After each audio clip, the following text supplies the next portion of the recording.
Hi everyone, welcome to the Render Media vlog where we talk everything business and marketing. Today I have with me David Benedetto, Manager of Marketing and Creative Services for the City of Vaughan. David, thank you for coming on. Mike, thanks for having me. It's a real pleasure to be here. So David, let's start with your journey as a creative. Where did it all start for you?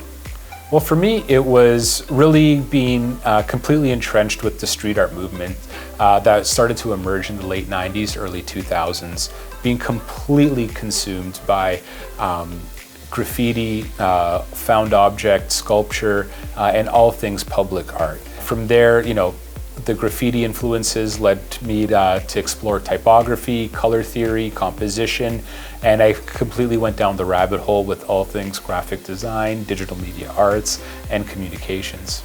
That's a great story that you have there, Dave. Let's talk about your creative process. So you've had a very successful career. Let's talk about today and what is your creative process when you're achieving these amazing results from everything from print to multimedia? Well, our process is really integrated. So we just underwent a major restructuring within our department in corporate and strategic communications, where we've got three focus streams: marketing, creative, and as well as partner internal communications and media and external relations. And it's really a synergy between the three teams working together. So in essence, our department really operates like an agency, an internal agency, and our partners range from everything from firefighters to public works staff, recreation services, right across the board, even to taxation services. So our creative process really kicks off by meeting with our clients, understanding what their goals are, short-term, long-term, what their objectives are, and then really focusing down on who their target demographics really are. Because that's a major key component for any successful campaign to kick off.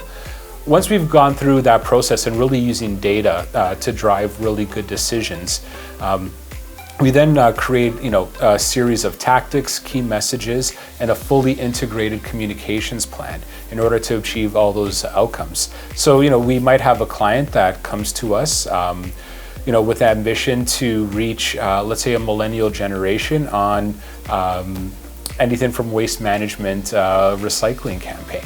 From there, we're able to do hyperlocal campaigns using local media, local influencers, all the way to print media, direct mailing, and even go as far as curated video content, as well as immersive digital media content, and targeting the platforms that really speak to that particular demographic. That's very interesting. Now, our industry of marketing, media, it's very fast changing.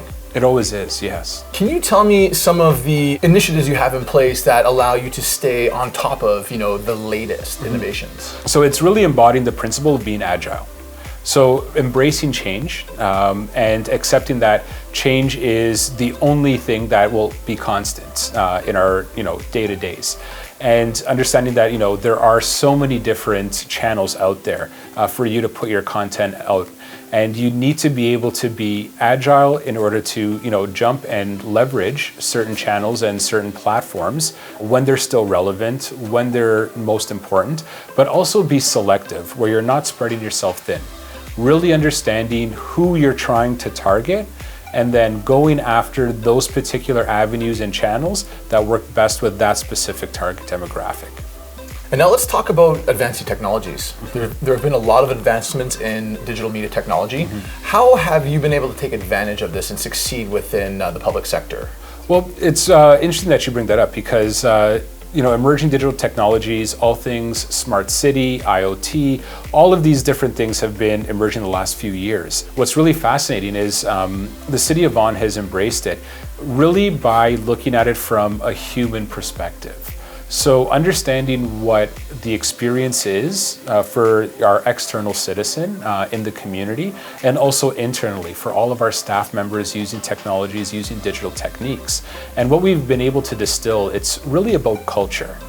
It's changing your culture within the organization, it's changing your culture within your department, your workflow processes to embrace digital, to embrace these emerging techniques, and really ensure that you've got a very solid basis and a very solid platform that everything that you're doing isn't disparate, it's all integrated and connected, and always going for your goal of trying to master your data. Very interesting. And now let's talk about the differences between the private and public sector. You're a man who's worked in both. Tell me, what are some of the differentiators that you found? Well, that's really interesting that you bring that up, because there used to be a very big divide between, public sector, private sector, and how they operate. With our restructuring and all the experience that myself and my colleagues bring to the table from our work in the private sector, it's really operating like our own agency internally for the corporation. But we embrace a lot of key principles, like communications is a 24/7 shop. We don't sleep. We're always ready to do our storytelling. We're always ready to get out key messaging for the community. And then, of course, tailoring that messaging based on the different objectives of the time, or any objectives that our head of council has, as well as our overall administration. Now let's get into the creative process. As a creative guy, where do you draw from for your creative inspiration? Everything. Absolutely everything. You don't know when inspiration is going to hit, but it's really about diving deep into all the different influences around you. And you don't really know what can create that spark. For me personally, I always dive deep into music and, of course, art.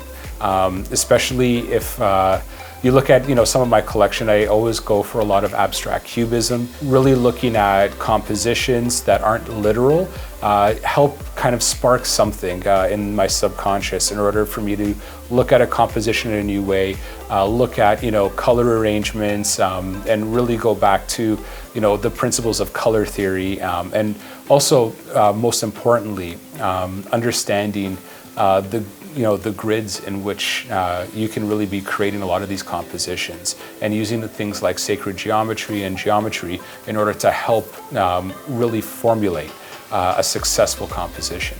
Wow, that's incredible. Now, you're certainly an artist, just listening to you talk about your creative process. Let's talk about being an artist in a corporate setting.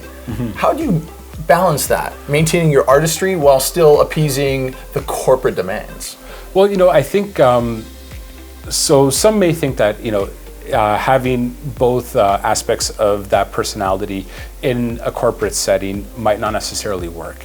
In my case, it's actually one of my biggest assets for my corporation. So I'm able to not only lend support, ideation, and consulting services on all things marketing creative services, but also branch outside of that as well when we look at installations, when we look at the overall citizen experience at events, and even going down to picking color tiles for walls, floor tiles, carpets, understanding how to extend the corporate brand beyond just a digital platform or a print media platform, where you're really immersed in the brand and different aspects of the brand in every single space that you go into that's a city facility. So is it safe to say that to achieve success in the corporate environment, you almost are able to really push that creative envelope? You have to. You have to always grow. You have to always expand beyond what you know today. My mother always told me this little phrase growing up. She said, the more you know, the more places you go. And it's stuck with me my entire life and has really been my philosophy and basis behind everything that I do. As long as you keep on growing, as long as you keep on expanding your ability to be taught and continuously consume, that will catapult you in anything that you're trying to do or anywhere you're trying to go in the future. Now, let's talk about how far is too far. So I understand pushing the creative boundaries, but is too far in a corporate setting? And if so, describe where the limit is. Well, it's funny that you say that, because we're always trying to push the creative envelope in everything that you do. If you've seen anything that the City of Vaughan has put out the last few years, there's a big differentiator between us and a lot of other municipalities in the same space. We're taking a lot of liberties to push the envelope with a lot of our design pieces and a lot of our digital media pieces, because we feel that it's important to keep timely and on trend with the other content that we're basically competing against that's out there right now. It's not always a bad thing to push the envelope. You'll always be told if you've gone too far and to rein it back in, but you have to continuously push. You have to continuously try new things, otherwise you become stagnant and irrelevant. So then is it safe to say that it's better to push far than to not push at all and be pushed back? I couldn't agree more. I couldn't agree more with that. Excellent. And now let's just talk about a recent campaign that you've worked on and some of the strengths and weaknesses you found working in a corporate setting. Well, one of the newest campaigns that we're literally just about to launch is our new term of council strategic plan. It's really, in essence, a strategy plan that all of our business plans right across the organization, capital projects, everything must align to. And we must align everything that we do within the next 4 years to this plan. So it's actually, quite important, but it's got to be accessible and consumable by all levels of the organization. So everybody from our forestry maintenance operators in our facilities, all the way up to our city manager and members of council, everybody has to see themselves in this new strategy map. So it was a really phenomenal process going through the different stages of development in this. And what I found, which was really amazing, is the talent and ideas that we're able to really harness in-house, and really understanding how to capitalize on your people power and how to capitalize on your thought leadership. We embarked on this as a completely collaborative process and consulted with all levels of staff. We had almost 900 staff members give us input into where they saw, the corporation going, thematic priorities, how they, see their different projects aligning to them. And we had to take all of those different ideas and those, 900 pieces of input, as well as the priorities of our council, which just got elected, and bring that into one strategic plan that can be consumed by all. So it was really interesting in terms of the development process, but it was the most fun I've ever had in terms of executing, because we're creating video, we're creating amazing graphics, we're creating print media, we're creating all kinds of interactive digital media to launch it, surprise pop-up events, events right across the city in every single facility. We're having the most fun that we've ever had. And part and parcel is due to our administration really believing in the people, in the thought leadership behind their decisions and their ambitions, and giving them everything they need and all the tools they need to really run with an idea and make it blossom. And I think we're going to do just that when it launches, is really showcase the amazing people power behind a corporate strategy. Now, Dave, that's a lot of great knowledge. Thanks for that. So essentially, it sounds like creative at some point does have to meet with strategy. Absolutely. So tell me, when creative meets strategy, who leads? Everybody does. They're one and the same. I truly believe it. So, always, like I alluded to earlier on, it's really about honing in on those specific demographics, those targets that you want to reach, understanding what success means to you, and then working backwards from there. And creative and strategy are one and the same. So, if you want to target a specific age group, you're using color, you're using composition, you're using, typesetting that speaks to that specific demographic. Your writing style has to be reflective of what that demographic wants to hear, how they want to consume, whether it's concise or long. The variables always change. And one of the biggest mistakes I often see people make is trying to do a universal demographic. Everybody. Well, it doesn't work. You always have to tailor your content, your creative and your strategy becomes one and the same for that specific demographic, your target audience, as well as what the KPIs are for that particular campaign. Now you bring up KPIs. That's another interesting concept. You do have to show results. You can't just be creative for the sake of being creative. There has to be a strategy behind it, as you mentioned. So discuss to us some of the KPIs that you implement at the City of Vaughan to make sure that your creative is on track. Well, one, we always measure, the success of our campaigns. So part of our process and the new process that we've implemented through our restructuring is always going back and measuring, not always to say whether or not we've done a great job, but to help inform for any future campaigns. We monitor, what our interactions are on social media, what the engagements are across all of our platforms, click-throughs on our website. We also measure pickups and handoffs with print publications as well.